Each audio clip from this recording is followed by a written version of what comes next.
नमस्कार, मैं हूं मुकेश राव और आप देख रहे हैं एसआरबी न्यूज। रुक करते हैं आज की प्रमुख खबरों की तरफ। यूपी के गोरखपुर में चौरी चौरा विधानसभा के अमर शहीद बाबू बंधु सिंह के वंशज अजय कुमार सिंह उर्फ टप्पू ने कार्यकर्ताओं के साथ गांव का भ्रमण किया और ग्राम वासियों की समस्याओं को सुनकर उनके त्वरित निदान हेतु संबंधित विभाग के अधिकारियों से वार्ता कर त्वरित कार्रवाई के लिए कहा। आपको बता दें कि किसी भी संवैधानिक पद पर न होने के बावजूद टप्पू सिंह लगातार लोगों की समस्याओं को सुनते हैं और उसे तत्काल ही निदान कराने की पूरी कोशिश करते हैं। गांव का भ्रमण करते हुए उत्तर प्रदेश के मुख्यमंत्री योगी आदित्यनाथ की नीतियों को जन जन तक पहुंचाते हैं। कोरोना जैसी वैश्विक महामारी से बचने के लिए सारे लोगों को जागरूक कर रहे हैं और उन लोगों से अपील करते हैं कि बढ़ चढ़ के वैक्सीन लगवाएं और सरकार का सहयोग करें। यूपी के चंदौली में बैंक में दरवाजा तोड़कर नाकाम चोरी का मामला सामने आया है। लोहे की राड से दरवाजा तोड़ने में चोर नाकाम रहा क्योंकि दरवाजा तोड़ते हुए किसी आने की आहट सुनकर चोर भाग निकला, लेकिन पूरा मामला सीसीटीवी में कैद हो गया और बैंक मैनेजर ने चोर की पहचान कर ली। पकड़े गए चोर को ग्रामीणों ने पोल में बांधकर जमकर धुनाई की, जिसके बाद बैंक मैनेजर ने डायल 112 को बुलाकर पुलिस के हवाले कर दिया। फिलहाल पुलिस चोर को गिरफ्तार कर मुकदमा दर्ज कर आगे की कार्रवाई में जुटी है। मध्य प्रदेश के मुरैना में तेज रफ्तार ट्रैक्टर ट्राली ने साइकिल सवार महिला को कुचल दिया, जिससे महिला की मौके पर ही मौत हो गई। वहीं दुर्घटना में पति बाल बाल बच गया। पूरा मामला सुमावली थाना क्षेत्र के करहाधाम रोड का है। मृतक महिला का नाम राजकुमारी कुशवाहा अपने पति उदय सिंह के साथ गणेशपुरा गांव से तेज सिंह का पूरा जा रही थी। रास्ते में सड़क क्रॉस करके सड़क किनारे से आगे निकलने की तैयारी कर ही रहे थे, तभी अचानक पीछे से तेज रफ्तार आ रहे ट्रैक्टर ने दोनों को अपने चपेट में ले लिया। पूरी घटना सीसीटीवी में कैमरे में कैद हो गई। आक्रोशित ग्रामीण एवं परिजनों ने रोड पर चक्का जाम कर दिया। मौके पर पहुंची पुलिस ने जाम को खुलवाया।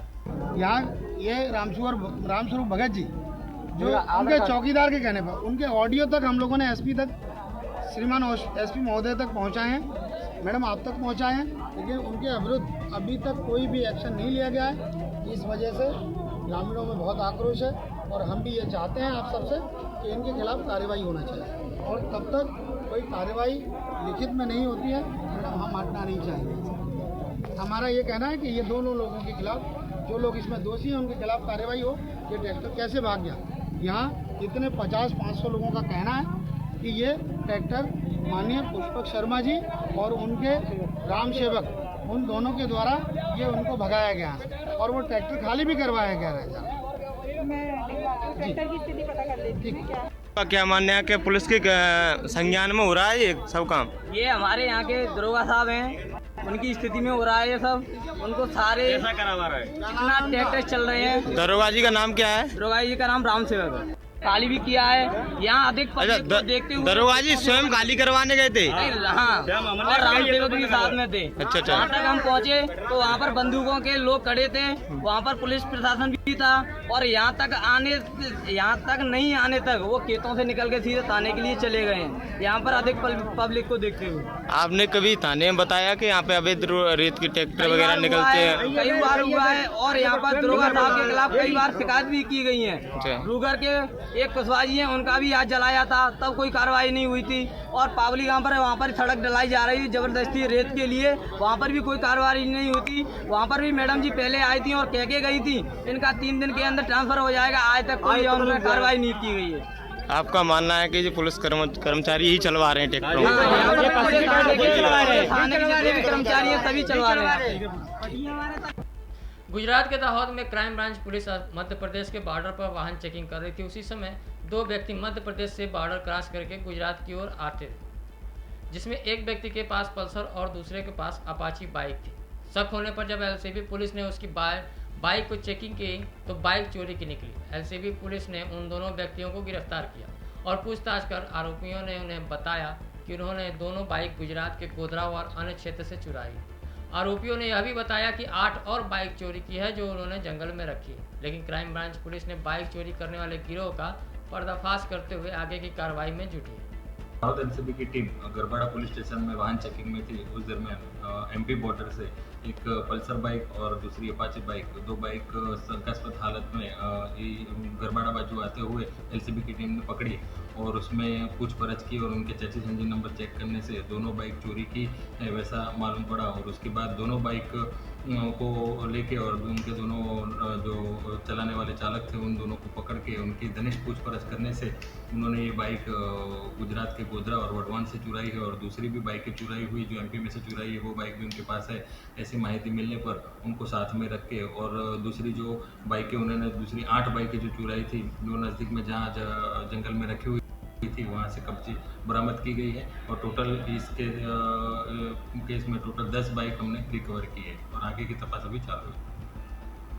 साउथ एनसीबी की टीम गरबाड़ा पुलिस स्टेशन में वाहन चेकिंग में थी। उस दरमियान यूपी के मथुरा में गुरुवार को बलदेव विकास खंड कार्यालय पर भारी सुरक्षा व्यवस्था के मध्य ब्लॉक प्रमुख के नामांकन प्रक्रिया प्रारंभ की गई, जिसमें बलदेव थाने के पुलिस बल के अलावा महावन थाने का पुलिस बल के साथ अतिरिक्त सीईओ भी सुरक्षा में लगाए गए थे। ब्लॉक प्रमुख के लिए पहला नामांकन राष्ट्रीय लोकदल के पूर्व ब्लॉक प्रमुख रहे रामवीर सिंह भरगर के पुत्र अनिल भरगर द्वारा पर्चा दाखिल किया गया। इस दौरान उनके साथ राष्ट्रीय लोकदल के जिला अध्यक्ष चौधरी बाबूलाल, पूर्व ब्लॉक प्रमुख राजपाल सिंह भरगर सहित 5 लोगों को ही प्रशासन द्वारा नामांकन पत्र दाखिल करने के लिए अंदर जाने की अनुमति दी गई। प्रक्रिया कहाँ गई, किस तरह? आज मैंने बलदेव ब्लॉक में अपना नामांकन किया है, जिसमें हमारे पिताजी साथ में हमारे चाचा जी राजपाल सिंह जी और हमारे पति भैया भाई छोटे भाई हैं और हम दोनों मिलके बलदेव विकास कार्य पूरे अच्छी तरह से कराएंगे। 5 साल मिलके काम करेंगे और सभी क्षेत्र पंचायत सदस्यों का आभार व्यक्त करते हैं जिन्होंने हमें समर्थन दिया और ब्लॉक में आज पर्चा दाखिल किया। प्राथमिकता क्या रहेगी आपकी? प्राथमिकता विकास रहेगा, हमारा मेन विकास कराएंगे। ये मान के चलिए अभी तक अभी आप ही हैं, तो क्या रहेगी आगे जिस तरह से आपने आज समर्थन दिया है? ऐसा है, मैं आपको बता दूं, पिछला जो मेरा कार्यकाल रहा और वो कार्यकाल आप सबने और जनता ने देखा, आप लोगों के सबके सामने है। अभी जो है हमारे मेरे भतीजे हैं अनिल और बड़े भाई रामवीर सिंह और मैं समझता हूँ पूरे बलदेव क्षेत्र की सरदारी, सभी हमारे क्षेत्र पंचायत सदस्य सभी ने हमारा बहुत बड़ा साथ दिया है। पहले मुझे निर्बोध किया था, आज भतीजे को निर्बोध बनाया जा रहा है। मैं समझता हूँ इससे बड़ी खुशी की बात मेरे लिए कुछ नहीं हो सकती। और बात आती है विकास की, निश्चित तौर पर मैंने जो विकास किया है मैं समझता हूँ ये हमारे बेटे निश्चित तौर पर मुझसे और आगे बढ़ चढ़ करके विकास करेंगे और हम लोग इनका सहयोग करेंगे और जनता की सभी की भावनाओं को लेकर हम आगे जो है विकास के कार्य करेंगे, क्योंकि बलदेव जो ब्लॉक है ये निश्चित तौर पर ऐसा ब्लॉक है कि यहाँ मैं समझता हूँ कोई भेदभाव की राजनीति नहीं होती है और निश्चित तौर पर यहाँ कई बार से निर्बोध ब्लॉक प्रमुख चुने आ रहे हैं। ऐसी हम सब लोगों में समाज में ऐसा एक संदेश जाता है कि वास्तव में बलदेव ब्लॉक निश्चित तौर पर काम के मध्य जो है विकास के उसमें जो है अग्रणी रहता है, जो आपने देखा होगा। मैं समझता हूँ, लगता है आप जब अंदर आओगे कहाँ ब्लॉक है नाम को।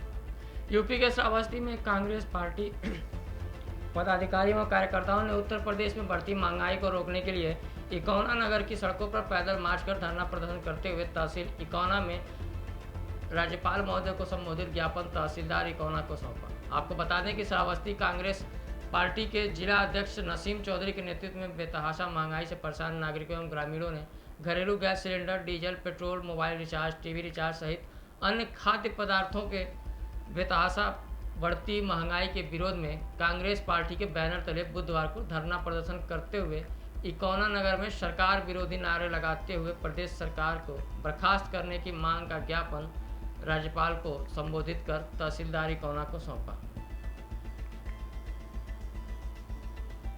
यूपी के चंदौली में डीडीयू नगर नियामताबाद ब्लॉक अंतर्गत ग्राम हरिशंकरपुर मोहल्ला चांदपुरा में विगत कई वर्षों से जल निकासी की समस्या को लेकर ग्रामीण काफ़ी आक्रोशित हैं।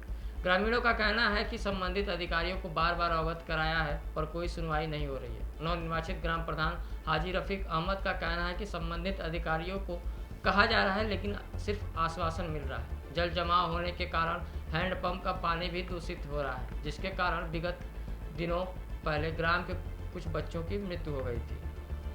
रफीक अहमद, गांव सभा शंकरपुर, मोहल्ला चांदपुरा। मौजूदा में मैं करीब 2 महीना हुआ यहाँ का प्रधान हूँ। यहाँ क्या समस्या है? समस्या यहाँ जल जमाव का है, एक हर साल होता है, इस साल भी मतलब जल वही परेशानी है। आज की है, नई थोड़ा नहीं है, पुरानी परंपरा है। तो अब पुरानी परंपरा, इसका कोई निवारण आपके द्वारा निकाला जाएगा? कोशिश किया जाएगा, हम लोग लगे भी हैं मौजूदा में कि प्रधान, हम लोग 2-4 प्रधानों की मीटिंग भी हुई है कि इसको बैठ करके, बल्कि हमीदुल्ला ही बुलाए थे, वहाँ का कम से कम 4-10 प्रधान जुटे थे कि जो हो सकता है कि जो अब तक मतलब हम नहीं कर पाए हैं, इस साल मतलब हो सकता है सब प्रधानों के सहयोग से मैं इस पानी को निकालने में सफल हो जाऊं। सतपोखरी चांदपुरा दोनों। हाँ, सतपोखरी चांदपुरा दोनों, मतलब ये मीटिंग हुआ था, बातचीत हुआ यही। उसके बाद आप क्या निर्णय लिए? उसके बाद निर्णय जो हमसे हो सका, डॉक्टरों की टीम आई, 2-3 दिन आई, हम तो आए नहीं, अपने बच्चे को भेज दिए और बच्चा पूरा घर घर घुमाया और अपने पैसा का मैं दवा छिड़कवाया, दवा नहीं मिला। तो फिलहाल इस बुलेटिन में अभी तक के लिए इतना ही। मुझे दीजिए इजाज़त। नमस्कार।